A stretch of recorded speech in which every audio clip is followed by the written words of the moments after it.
जम्मू कश्मीर विधानसभा चुनावों में अपना खाता खोलने का दावा कर रही शिवसेना ने अपनी पहली सूची जारी कर दी है और अब किन दावों और किन वादों के साथ शिवसेना मैदान में उतरेगी बातचीत करने के लिए मनीष साहनी जी मेरे साथ है। मनीष जी, आपने आज पहली लिस्ट जो है वो अपनी जारी कर दी है। अब किन वादे और किन दावों के साथ आप जनता के बीच जाएंगे और ऐसे कौन कौन से कार्य हैं जिन्हें आप पूरा करना चाहते हैं जम्मू कश्मीर में? देखिए, हमारे वादे, हमारे दावे, हमारे जो वचननामा है वो जन आकांक्षाओं पर आधारित है। हमारे वचन ही हमने वही लिए हैं जो जनता चाहती थी, जिसके कारण जनता जो है वो परेशान थी। हमारी जम्मू कश्मीर की जनता चाहती है कि उसको विशेषाधिकार दिए जाएं। देखिए, हम तमाम पूर्ववर्ती राज्यों के अंदर, नॉर्थ स्टेट, बॉर्डर स्टेट्स के अंदर आपने जो है विशेषाधिकार उनको दिए हैं, तो जम्मू कश्मीर के साथ सौतेला व्यवहार क्यों? सबसे पहले तो हमारी मांग है कि जम्मू कश्मीर को पूर्ण राज्य का दर्जा हमें लौटा दिया जाना चाहिए। बहुत लंबा अंतराल बीत चुका है, मगर अपना वादा जो है वो केंद्र सरकार ने पूरा नहीं किया। दूसरा जो है, हमें जम्मू कश्मीर की जनता डिजर्व करती है और उनका ये हक है कि उनको जो है धारा 371 के तहत विशेषाधिकार दिए जाए। हमारे साथ सौतेला व्यवहार किस लिए किया जा रहा है? हम भी बॉर्डर स्टेट हैं, हम भी हिली स्टेट हैं, हम भी पिछले 35 सालों से जो है बाकी स्टेटों को छोड़कर हम यहाँ आतंकवाद से जूझ रहे हैं, तो हमें हमारे अधिकार दिए जाने चाहिए। 371 के तहत हमें अपनी संस्कृति पहचान की सुरक्षा का अधिकार दिया जाए। हमारे युवाओं को रोजगार का और शिक्षा संस्थानों के अंदर पहला अधिकार दिया जाना चाहिए।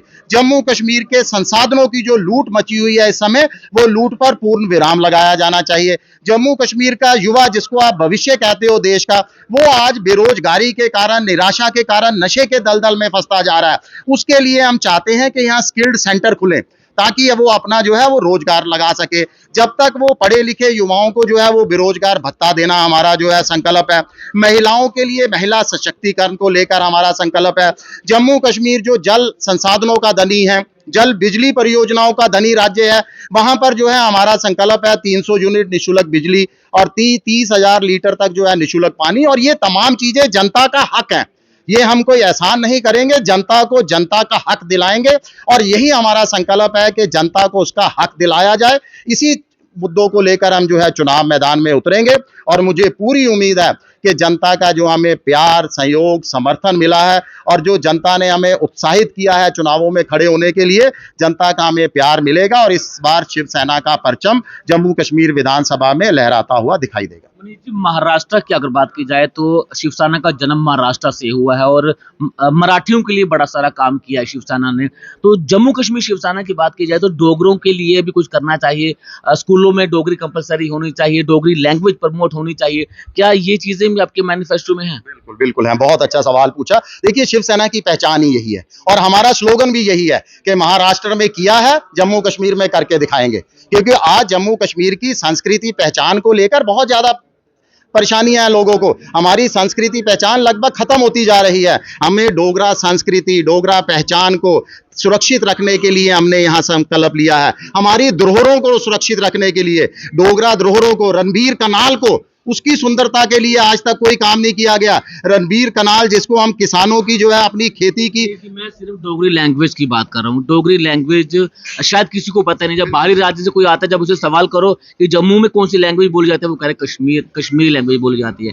डोगरी लैंग्वेज को प्रमोट करने के लिए आप क्या करेंगे जम्मू कश्मीर में? देखिए, डोगरी लैंग्वेज के लिए स्कूली स्तर पर जो है बच्चों को डोगरी पढ़ाई जानी चाहिए। डोगरी एक कंपलसरी विषय रखना चाहिए वहां पर। अगर कश्मीरी हो सकती है तो जम्मू में डोगरी कंपलसरी। आप उर्दू पढ़ाते हैं तो यहाँ पर भी जो है वो डोगरी पढ़ाई जानी चाहिए। इसके साथ साथ हम भाषा के साथ साथ कहते हैं कि हमारी धरोहर को भी तो सुरक्षित कीजिए, वो भी तो बहुत बड़ी पहचान है। आने वाली जनरेशन हमें कहां से पहचानेगी? वो धरोहर से हम जो है आने वाली जनरेशन को बताते हैं कि ये महाराजा है, ये महाराजा है, इनके जो है शासन काल के अंदर ये किला बना था। उन चीजों को भी जो है सुरक्षित किया जाना चाहिए।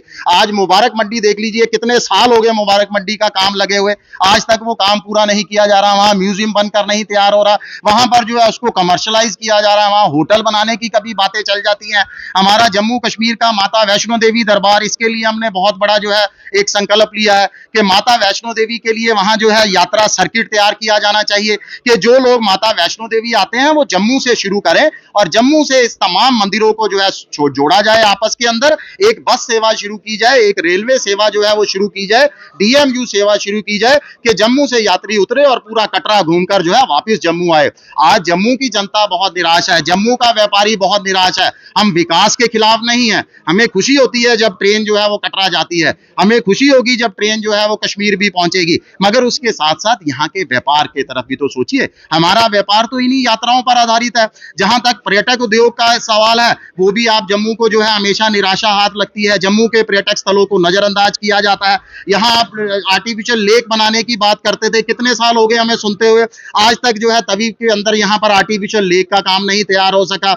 यहाँ पर जो है पत्नी टाप कहाँ है उसकी आप जाने का रास्ता देखिए, वहां की लिंक रोड देखिए, नाशरीन टनल तक तो आपने रोड बहुत अच्छी कर दी, उसके बाद पत्नी टाप जाने वाली सड़क की जो है बहुत ज्यादा दयनीय स्थिति के अंदर है। तो तमाम पर्यटक स्थलों का विकास, इन चीजों की तरफ भी ध्यान देना, यही हमारा संकल्प है। पुनीत जी, एक और सवाल मैं आपसे करना चाहूंगा। राहुल गांधी जम्मू कश्मीर के दौरे पर थे, मल्लिकार्जुन खड़गे जम्मू कश्मीर के दौरे पर थे, भाजपा के तमाम बड़े नेता इस समय जम्मू कश्मीर का दौरा कर रहे हैं। शिवसेना को सपोर्ट करने के लिए कौन से ऐसे राष्ट्रीय स्तर के नेता हैं जो जम्मू कश्मीर में आपके कैंडिडेट को जो है वो बल देंगे, शक्ति देंगे? देखिए, हमारे कैंडिडेट को, हमारे उम्मीदवारों को बल देने के लिए हमारे पार्टी के संस्थापक जो है वो बहुत बड़ी भूमिका अदा करते हैं। वंदनीय बाला साहब ठाकरे, उनका नाम ही मुझे लगता है काफ़ी है। तो जहां तक आप हमारे स्टार प्रचारकों की बात कर रहे हो, बिल्कुल जैसे ही चुनाव शुरू होंगे हमारे स्टार प्रचारक आपको यहाँ पर दिखाई देंगे। हमारे राज्यसभा सांसद हैं आदरणीय अनिल देसाई साहब, हमारे राज्यसभा सांसद हैं आदरणीय संजय राउत साहब। मुझे लगता है कि पूरे देश में कोई ऐसा नहीं होगा उनका चेहरा ना पहचानते हो। तो मैडम प्रियंका चतुर्वेदी जी हैं, तमाम स्टार प्रचारक हैं। हमारे में स्टार प्रचारकों की कमी नहीं है शिवसेना के अंदर। तमाम हमारे महाराष्ट्र के नेता जो है यहाँ पर पहुंचेंगे, प्रचार करेंगे, और बहुत ये भी संभव है कि उनके साथ जो है हमारी कुछ फिल्मी हस्तियां भी जो शिवसेना के साथ जुड़ी हुई हैं वो भी यहाँ पर आएं और अपना जो है हमारे उम्मीदवार। परिवार से कौन है? ठाकरे परिवार से कोई आ रहा है जम्मू कश्मीर में? बिल्कुल आदित्य ठाकरे साहब, बिल्कुल पूरी उम्मीद है। अब देख उम्मीद नहीं, भाजपा कि अगर प्रधानमंत्री आ सकते हैं, भाजपा के अगर बड़े बड़े नेता आ सकते हैं, नरेंद्र मोदी दुनिया का सबसे बड़ा चेहरा है, अगर वो जम्मू कश्मीर में अपनी कैंडिडेट्स के लिए आ सकते हैं, तो ठाकरे परिवार से जम्मू कश्मीर में क्यों कोई नहीं आ सकता? देखिए, मैं बताता हूँ क्यों नहीं आएगा। आएंगे, बिल्कुल आएंगे। अब ये डिपेंड करता है कि महाराष्ट्र के चुनाव कब होते हैं। अगर महाराष्ट्र के चुनाव और जम्मू कश्मीर के चुनावों के अंदर जो है कुछ फर्क आ जाता है, अगर वो उसको डिले कर दिया जाता है, पोस्टपोन कर दिया जाता है, तो पूरा हमें वादा किया गया है। डिपेंड कर रहे हैं आप ठाकरे, ये डिपेंड कर रहे हैं आप ठाकरे परिवार? देखिए, 1 अक्टूबर को उनके भी चुनाव ड्यू हैं, और महाराष्ट्र हमारा घर है हमारी पार्टी का।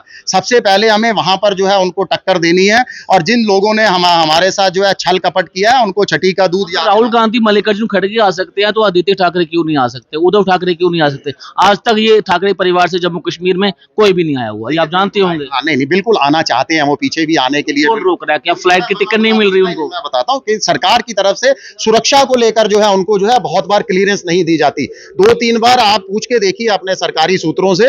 आदित्य हमारे अब जो है युवा इकाई के अध्यक्ष जो हैं, राष्ट्रीय अध्यक्ष आदरणीय आदित्य ठाकरे, बहुत बार जो है यहाँ पर आने के लिए अपनी रजामंदी दे चुके हैं। तो हमें सुरक्षा को लेकर जो है यहाँ पर क्लियरेंस नहीं उनको दी जाती, जम्मू कश्मीर के हालातों को लेकर नहीं दी जाती। और मैं पूरी उम्मीद करता हूँ कि जम्मू कश्मीर के अंदर इस बार ठाकरे परिवार से जरूर हमारे कैंपेन के अंदर कोई ना कोई आएगा। बातचीत करने के लिए तो विधानसभा चुनावों को लेकर अब शिवसेना ने भी अपनी कमर कस ली और विधानसभा चुनावों को लेकर पहली सूची जो है वो जारी कर दी। हालांकि अभी सिर्फ 8 कैंडिडेट के नाम ही सामने आए, लेकिन कितने सीटों को लेकर शिवसेना चुनाव में उतरती है ये देखने वाला होगा। लेकिन विधानसभा चुनावों को लेकर शिवसेना ने अपनी पहली लिस्ट जारी कर दी है। नमस्कार।